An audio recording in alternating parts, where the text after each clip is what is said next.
tadi customer ni call tak angkat, kita try lagi sekali. Cuba try.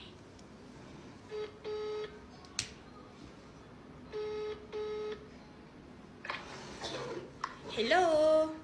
Ya. Okey, tadi adik I ada check you kan bos? Pasal pinjaman?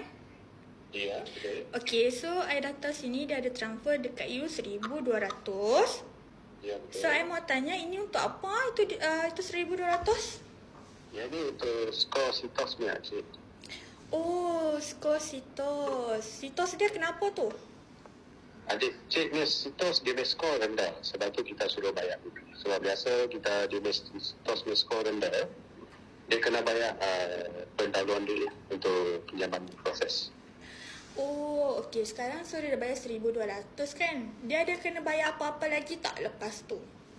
Lepas dah bayar ini duit, okey, kita ada lagi duit dia kena bayar tu duit proses 200. Okey. Apa akan pulang tadi?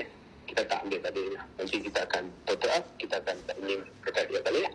Dalam lepas dah bayar duit proses, dalam lebih kurang 5 minit macam tu kita akan transfer balik duit semua lah. Yang Oh, so yang ini kan dokumen dia nak apa je? biasa kita ambil IC saja, by online lah semua submission. Faham. So proses dia lama tak? Kan dia sudah bayar duit, selalu dah ambil masa berapa lama?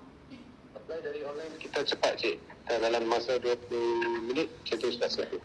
Oh, ini by online lah, tak ada jumpa depan-depan lah? Ada, ini semua dalam online. Okey. So sebab tadi adik I tanya kan, so I faham lah. Okey. Tak apa ha. Thank you ha. Ada apa-apa boleh call. Okey. Ni confirm type S. Ha, tadi tu cara Samdul buat kerja. Datin tak kisah kalau hampa tak mau apply dengan Datin tak ada rugi apa pun. Tapi hampa Datin nak bagi tahu, kalau hampa nak pergi tempat lain, kalau ada orang tu minta deposit dulu ke, ada orang tu minta IC dulu ke, hampa pastikan dia tu wujud ataupun hampa pergi jumpa dulu dia baru hampa bagi sebarang duit. Kalau tak lagi, kalau hampa kena scam, hampa mulalah mai nangis-nangis kata apa, kami ni pinjaman orang Malaysia semua sama. Kata yang itulah, yang inilah. Habis tu, salah siapa yang pergi bagi duit, betul?